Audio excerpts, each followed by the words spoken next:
Today's talk about UFC Fight Night. Alistair Overeem taking on Augusto Sakai coming up this weekend, tomorrow night. The odds weren't out last night on the Overeem KO, which is what I fancy happening in this fight. Here at the Burt Locker, we love a heavyweight fight. I love it. And this one should be a cracker. Should be a cracking main event. So, just a quick rundown.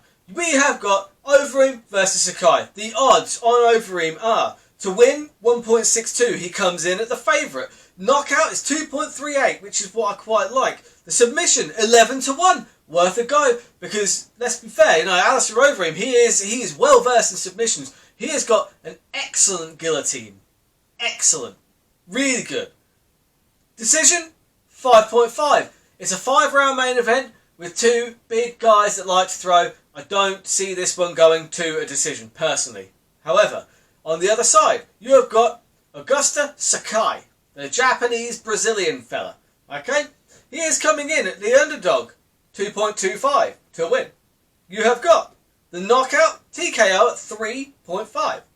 Then you've got the submission, 19. That's fair, because he hasn't got many submissions on his record, although I'm sure he's perfectly capable. Decision, 6-1. So, those are the odds. Here is what I see happening in this one. With respect, I don't think Augusto Sakai has really beaten anybody kind of significant in his career so far. I mean, he's beaten Arlovsky, split decision, Blaganov, split decision. Again, I don't think he looked particularly good in any of those fights. I realised, actually, that whilst I didn't 100% know who Augusto Sakai was. Turns out I've actually seen him live. We went to Bellator in London daily against Rory McDonald, the Wembley Arena in London, and Augusto Sakai fought Czech Congo.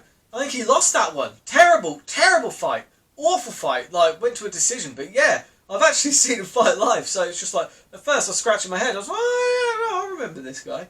But, yeah, like I say, I think there is no reason that Alistair Overeem doesn't outclass this guy. He should. I mean, but let's be fair, it is heavyweight, anything can happen. So maybe a knockout. Sakai has knocked out a few people, but no one of the calibre of Alistair Overeem. Maybe the knockout at 3.5-1 is not a terrible shout.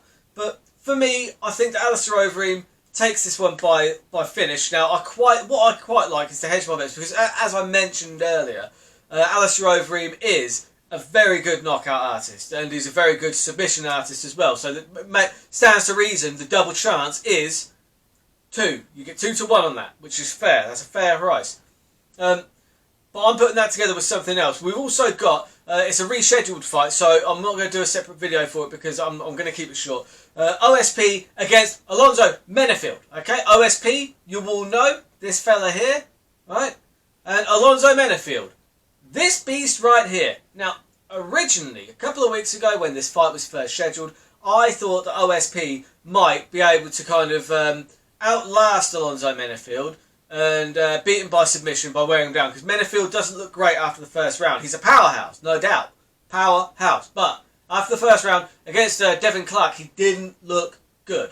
And I thought that's what OSP could possibly do. However, OSP, he got the Rona. Right? Now, whilst he didn't really know he had it and whatever, how badly that's affected him, we don't know, do we? We just don't know. But people don't know about the fatigue aspects of it until way after, and it's quite soon after having said virus. So I think that throws him off slightly. So Alonzo Menifield, I'll go through the odds. OSP, you have him coming in at 210, the underdog, right?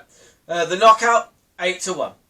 Submission, 4-1. Not a bad shout, because he has got a submission basically named after him at this point. The Von Flute choke, they want to call it the OSP choke, because he's done it so many times. So 4-1, that's a fair price. You've got the decision at 6-1, right? And bear in mind, Menifield is a beast. He's an absolute beast. But OSP's a big boy himself. Let's not forget that. There you've got Alonzo Menifield. To win, 1.73, right? Knockout, 2.38. Fancy that. That's pretty good, because same as Overeem, actually. Yeah. Not only do they look very similar, I mean, he's like, he looks, because Menifield, I think he looks like Overeem in his prime. Yeah, they're both the same to get the knockout. Submission slightly different though, 23-1. And then you've got the decision at 5s, right? Round 1 knockout, 4-1. That's what I fancy in this one, right? 4-1, Menifield. He should knock OSP flat within round 1. I've changed my tune on this one because I think that the coronavirus is going to have an impact on OSP. I think he's going to get caught out here by a very strong, powerful up-and-comer. Knockout, round number 1. But what I've actually bet on here is obviously the double chance, Alistair Overeem 2-1. Combine that with Menifield, just the knockout, right? Put those together. What do you have? A fucking terrible bet, mate. Terrible bet. Don't even bother with it. 4.75-1 though. I might have a cheeky go on that. And either way, going to be an excellent co-main. Very nice main event. Really looking forward to it. And I'll go over how my bets went. It's usually terrible. But until then, keep those odds long and those bets terrible.